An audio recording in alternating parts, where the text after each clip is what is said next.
Good morning, students. In today's lecture, we will be discussing the resource part and the last part of the scope. So let's move on with the lecture. So in the software scope, the last part which we have remained is the feasibility. Okay, feasibility plays a very important role in the software development, which has four solid dimensions. Number one is the technology. Technology मतलब कि मैं किस तरह की technology अपने software development में use करने जा रहा हूँ और क्या वो सॉफ्टवेयर टेक्नोलॉजी फीजिबल है कि नहीं है. Is it within the state of art? Can defects be reduced to the level of matching the application needs? क्या मैं उस टेक्नोलॉजी को यूज करते हुए जो लेवल ऑफ मैचिंग है उसको, जो डिफेक्ट्स आ रहे हैं उसको रिड्यूस कर सकूंगा क्या? तो मेरे को इस तरह की टेक्नोलॉजी यूज करनी है जो मेरे को ऑप्टिमम डिजायर्ड आउटपुट दे और मेरे लिए फीजिबल भी हो. सेकेंड एस्पेक्ट होता है students finance. Finance also plays a very important role because सारी की सारी जो चीजें हैं वो फाइनेंस पे डिपेंड करती हैं. Is it financially feasible? Can development be completed at the cost of software organization, its client or the market can afford? तो इसमें क्या होता है स्टूडेंट्स, फाइनेंस के अंदर बहुत सारी चीजें होती हैं. सबसे पहले मेरे को एस्टिमेशन कस्टमर से लेना पड़ता है किस तरह का सॉफ्टवेयर वो डेवलपमेंट चाहता है, उसके हिसाब से उसका क्या बजट है, उसका क्या फंडिंग है, मेरे कौन कौन से स्पॉन्सर्स हैं जो मुझे फंड कर सकते हैं. उसके अकॉर्डिंगली मेरे को पीपल को हायर करना पड़ता है, ह्यूमन रिसोर्स को हायर करना पड़ेगा. और उसके बाद मेरे को ये भी देखना पड़ेगा क्या मेरा सॉफ्टवेयर अफोर्डेबल है कि नहीं है मार्केट में. ठीक है, मतलब कि जो एंड यूजर उसको खरीदने वाला है उसको क्या वो उसको अफोर्ड कर पाएगा या नहीं कर पाएगा. तो मेरे को उसकी कॉस्टिंग भी डिसाइड करनी पड़ती है. तो all these aspects comes under one category which is known as finance. ठीक है, तो फाइनेंस रिलेटेड बोथ है, मतलब मैं किस तरह की सैलरी, क्या मैं सैलरी दे पाऊंगा कि नहीं दे पाऊंगा जो मेरे को फंड प्रोवाइड हो रहा है, या फिर जो मैं टेक्नोलॉजी यूज कर रहा हूँ वो फीजिबल है नहीं है. तो ये सारी की सारी चीजें जो है फाइनेंस के अंदर आएंगी. तीसरा पार्ट आता है वो होता है टाइम. बिल्कुल, क्योंकि आजकल कट थ्रोट कॉम्पिटिशन है स्टूडेंट्स. आजकल एक ही प्रॉब्लम स्टेटमेंट पे दसियों एप्लीकेशंस बन के आ रही हैं. तो हम लोगों को टाइम टू मार्केट बहुत जरूरी ध्यान में रखना पड़ेगा. अपने सारे माइलस्टोन्स रियलिस्टिक डिजाइन करने पड़ेंगे, फ्रेम करने पड़ेंगे, तभी हम टाइम टू द मार्केट हम अपने जो सॉफ्टवेयर होगा उसको डिप्लॉय कर पाएंगे, सॉफ्टवेयर को हम मार्केट में उतार पाएंगे. फाइन. अगर ये मेरा थोड़ा सा भी डिले होता है तो हो सकता है कि मेरे और जो कॉम्पिटिटर्स हैं वो मार्केट में अपने सॉफ्टवेयर उतार दें. तो मुझे इस चीज का बहुत ध्यान रखना पड़ेगा. उसके बाद जो चौथा इंपॉर्टेंट पार्ट होता है वो रिसोर्स है. बट ऑब्वियस है कि रिसोर्स जो है मेरे लिए सबसे इंपॉर्टेंट रोल प्ले करेगा, क्योंकि without resources I am unable to develop the any kind of software.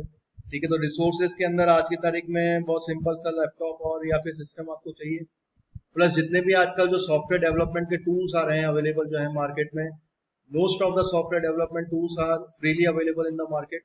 ठीक है, तो मेरे को कोई पेमेंट करना नहीं पड़ेगा उसके लिए ज्यादातर, तो इसलिए resources I can easily manage. हाँ, अगर कोई एक किसी क्लाइंट की कोई स्पेसिफिक रिक्वायरमेंट है कि नहीं मेरे को इसी पेड सॉफ्टवेयर पे या लाइसेंस सॉफ्टवेयर पे काम करना है, तो मेरा बजट जो है वो उसके अकॉर्डिंगली चेंज हो जाएगा, मॉडिफाई हो जाएगा. Fine. Now we will talk about the three parts of resources. Number one is the human resource people, second is the reusable software resource, and third part is the environment resource. ठीक है, human resource सब जानते ही हैं कि मेरा people, जो मैं किस तरह के मैनेजर्स, मेरी सॉफ्टवेयर टीम होगी, किस तरह की मैनेजर टीम होगी, वो सारे देखेंगे. प्लस मैं किस तरीके से सॉफ्टवेयर रिसोर्सेज को रीयूज कर सकता हूँ वो इसमें देखेंगे, और किस तरीके से एनवायरमेंटल रिसोर्स क्या होते हैं वो देखेंगे. तो ये तीनों चीजें अभी हम इस लेक्चर के अंदर डिस्कस करेंगे. So first of all, we will discuss the human resource. The planner begins by evaluating scope and selecting the skills required to complete the development. Both organizational position and specialty are specified. For relatively small projects, a single individual may perform all software engineering tasks, consulting with the specialist as required. ठीक है students, तो इसमें दोनों ही हमने चीजें discuss की हैं. सबसे पहली चीज तो क्या होता है कि एज अ कंपनी ओनर मेरे को अपना स्कोप एस्टेब्लिश करना पड़ेगा, मेरे को प्रॉब्लम स्टेटमेंट अच्छी तरीके से डिस्कस करना पड़ेगा अपने क्लाइंट से. और जैसे ही मेरा प्रॉब्लम स्टेटमेंट और स्कोप एस्टेब्लिश हो जाएगा मैं डिटरमाइन कर लूंगा. उसके बाद सबसे पहला काम क्या होता है, हायरिंग का. तो मेरे को दो तरह की टीम चाहिए पड़ेंगे. अगर बड़ा सॉफ्टवेयर और बड़ा ऑर्गेनाइजेशन है, अगर मेरे पास काफी पैसा है, मेरे पास अच्छी खासी फंडिंग है, तो मैं दो तरह की जो टीम को हायर करूंगा. पहली होगी मैनेजमेंट टीम और दूसरी होगी मेरी टेक्निकल टीम. ठीक है। मैनेजरल टीम के अंदर मेरे मैनेजर्स आ सकते हैं, जो सीनियर मैनेजर्स हैं, सीनियर सॉफ्टवेयर डेवलपमेंट इंजीनियर्स भी आएंगे, और स्पेशलिस्ट मेरे पास आएंगे। जाए उनकी कुछ कैटेगरीज हैं, जैसे मैंने इसमें लिखा हुआ है डेटाबेस, क्लाइंट सर्वर, टेलीकम्युनिकेशन। तो मैं किस तरह की अब मेरे सॉफ्टवेयर की प्रॉपर्टी है, किस तरह का मेरा सॉफ्टवेयर का नेचर है, अकॉर्डिंगली मुझे कोडर्स चाहिए पड़ेंगे। क्या वो ई कॉमर्स से रिलेटेड है, क्या वो डेटाबेस एप्लीकेशन बनाना चाह रहा है, तो किस तरह का क्लाइंट, मतलब क्लाइंट मेरा किस तरह का सॉफ्टवेयर डेवलपमेंट चाहता है, किस तरह का सॉफ्टवेयर चाहता है, अकॉर्डिंगली मेरे को उस हिसाब से कोडर मेरे को लेने पड़ेंगे। बट ऑब्वियस है कि जो मेरा हाई स्किल्स जो लेवल के जो पीपल होंगे, उन्हें मेरे को एक्सपीरियंस होल्डर लेना पड़ेगा, जैसे मैं आपको बता चुका हूँ। अब मैं जब एक्सपीरियंस होल्डर पीपल लूंगा तो बट ऑब्वियस है कि उनकी जो सैलरी होगी वो ज्यादा होगी। लेकिन जो कोडर्स होंगे, जो स्पेशलिटी लोग होंगे, उनकी सैलरी कम होगी, और वो सिर्फ उनका जो काम होगा वो सिर्फ कोडिंग का ही काम होगा। अगर मेरा ऑर्गेनाइजेशन छोटा है, अगर मैं दूसरे केस और दूसरे सिनेरियो की बात करूं, अगर मेरा ऑर्गेनाइजेशन छोटा है और मेरी एप्लीकेशन भी छोटी है, तो मेरा एक या दो पीपल से ही मेरा जो सॉफ्टवेयर डेवलपमेंट है और जो मेरा मैनेजमेंट काम है, दोनों ही करवाना पड़ेगा।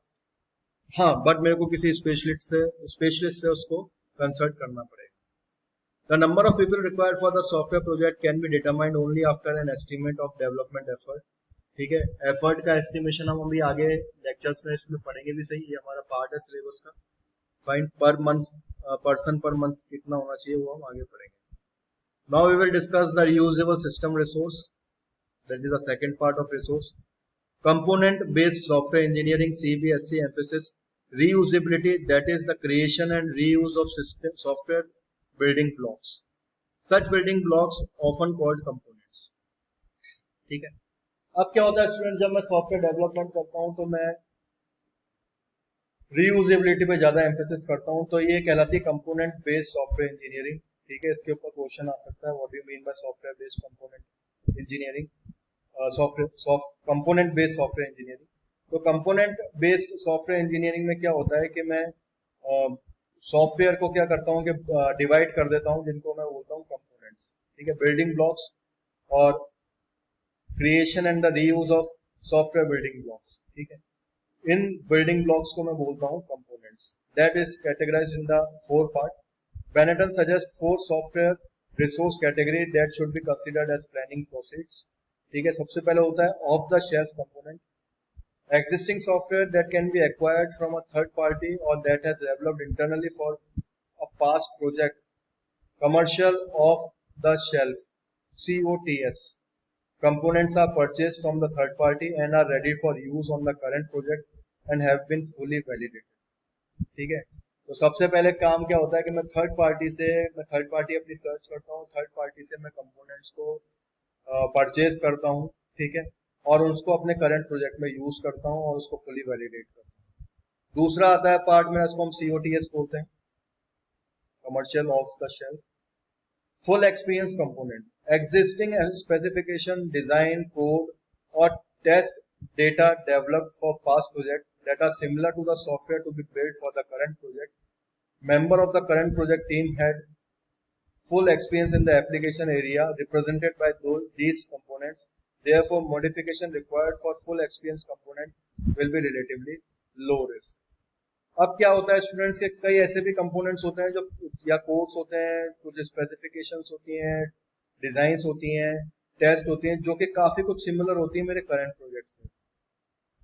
तो मैं क्या करता हूँ कि अपने सारे पास्ट प्रोजेक्ट्स जो मेरी कंपनी ने अभी तक बना लिए हैं उनको मैं देखता हूँ और ये मैच करता हूँ कि क्या वो किसी करंट, जो मेरे करंट प्रोजेक्ट में, चाहे वो कोड का रिस्पेक्ट हो, डिजाइन का एस्पेक्ट हो या फिर टेस्ट डेटा का एस्पेक्ट हो, क्या उससे सिमिलर मैच करता है कि नहीं करता है। अगर वो मैच करता है तो मैं उसको लेता हूँ और उसको पूरी तरीके से फुल एक्सपीरियंस कंपोनेंट मानते हुए उसको अपने करंट प्रोजेक्ट में काम लेता हूँ, और इससे क्या होता है, मेरी जो रिस्क है वो रिलेटिवली लो हो जाती है। उसके बाद आता है partial experience component, existing specification, design, code, test data developed for past project that are related to software to be built for the current project but will require substantial modification. Member of the current software team have only limited experience in the application area represented by these components. Therefore, modification required for partial experience component have a fair degree of risk. तो अभी हमने पढ़ा था full experience, ये partial experience. इसमें क्या होता है कि कुछ हद तक सब्सटेंशियल मॉडिफिकेशन मेरे को करने पड़ेंगे, प्लस जो मेरी टीम है वो भी इतनी एक्सपीरियंस नहीं होगी जो उसको रिप्रेजेंट कर सके, वो वो भी मेरी नई टीम होगी। तो जब मेरी दोनों चीजें नई होती हैं और जिसमें पार्शियल मॉडिफिकेशन करने की जरूरत होती है, उनको मैं पार्शियल एक्सपीरियंस कंपोनेंट्स में डालता हूँ। और फिर चौथा होता है मेरा न्यू कंपोनेंट, मतलब के software component that must be build by the software team specifically for the need of the current. और जब मेरा न्यू कंपोनेंट होगा, मतलब मेरा कोई भी पास्ट प्रोजेक्ट उस पर काम नहीं किया होगा किसी भी कंपोनेंट में, तो मैं बिल्कुल नए कंपोनेंट ही बनाऊंगा। ये बट तो चार तरीके के हमारे रीयूजेबल सिस्टम रिसोर्स होते हैं। अब इसमें आता है the following guideline should be considered by the software planner when reusable component are specified as the resource. The off-shelf, if the off-shelf component meet project requirements, acquire them. The cost for acquisition and integration of off-the-shelf component will almost always be less than the cost to develop equivalent software. ठीक है। जितने भी मैं of shelf component खरीदूंगा या काम में लूंगा, उनकी बट ऑब्वियस है कि उनको एक्विजिशन करने का और उनको इंटीग्रेशन करने की जो कॉस्ट होगी वो कम आएगी। In full experience component are available, the risk associated with the modification and integration are generally acceptable. The project plan should reflect the use of these components. Full experience component में क्या होता है कि हाँ, जो रिस्क एसोसिएटेड होती है modification या इंटीग्रेशन से, उसको मैं एक्सेप्ट करता हूँ और ये मैं उसको अपने प्रोजेक्ट प्लान में रिफ्लेक्ट भी करूँगा कि मैंने ये जो है फुल एक्सपीरियंस कंपोनेंट यूज किया है और इसके साथ जब मैं मॉडिफाई और इंटीग्रेट कर रहा हूँ तो मेरे साथ ये दिक्कत आ रही है, तो मैं उसको accept. If the partial experience component are available, their use for current project must be analyzed. If extensive modification is required before the component can be properly integrated with other element of the software, proceed carefully, risk is high. The cost to modify partial experience component can sometimes be greater than cost to develop a new component. ठीक है, ये बहुत important है। Partial experience component के अंदर हम लोगों को ये देखना पड़ेगा कि उसके यूज, उसका क्या यूज होने वाला है करंट प्रोजेक्ट में, उसको एनालाइज करना पड़ेगा। अगर बहुत ज्यादा मॉडिफिकेशन की जरूरत है इंटीग्रेशन के लिए, तो वो लीड कर जाएगा हाई रिस्क पे। और कई बार स्टूडेंट्स ऐसा भी हो जाता है कि न्यू कंपोनेंट को डेवलप करने में मेरे को जितना पैसा लग रहा है उससे कहीं ज्यादा पैसा मेरे को पार्शियल एक्सपीरियंस कंपोनेंट में लग रहा है। तो पार्शियल एक्सपीरियंस कंपोनेंट को यूज करते समय हमें बहुत केयरफुली उसको हैंडल करना पड़ेगा और देखना पड़ेगा कहीं ऐसा तो नहीं है कि मेरे को उसमें ज्यादा पैसा लग रहा है एज कम्पेयर टू अगर मैं कोई न्यू कंपोनेंट से अपने सॉफ्टवेयर को डेवलप करूं। The environment that supports the software, अब मैं बात करूंगा एनवायरमेंट रिसोर्स की। The environment that support the software project called software engineering environment incorporates hardware and software. Hardware provides a platform that supports the tool. Because most software organizations have multiple constituencies that require access to SSE, a project planner must prescribe the time window required for hardware and software and verify these resources will be available. ठीक है, software engineering environment SSE होता है जिसमें हम बहुत hardware और software की बात करते हैं। So as a company owner मुझे पहले से ही उनको रिसोर्सेज को अवेलेबल कराना पड़ेगा, उसको देखना पड़ेगा और आउटकम देखना पड़ेगा कि वो गुड सॉफ्टवेयर प्रैक्टिस में है कि नहीं। When computer-based system is to be engineered, the software team may acquire access to hardware elements being developed by engineering teams. For example, software for numerical control (NC) used on the class of machine tools may require a specific machine tools as a part of validation test type. A software project for advanced stage layout may need a digital typesetting system at some point during development. Each hardware element must be specified by the software project planner. अब क्या होता है, कई software जो होते हैं वो computer based environment में काम करते हैं, जैसे कि लेथ मशीन हो गई, ठीक है, न्यूमेरिकल कंट्रोल लेथ मशीन है, उसके अंदर वैलिडेशन टेस्ट स्टेप होते हैं। तो उसमें मेरे को क्या होगा कि हार्डवेयर एलिमेंट को स्पेसिफाइड करना पड़ेगा एज अ प्रोजेक्ट। तो इस चीज का मेरे को ध्यान रखना। Fine students, so by this I end this lecture. In the next lectures we will be discussing the software estimation cost based on the effort. Fine, thank you.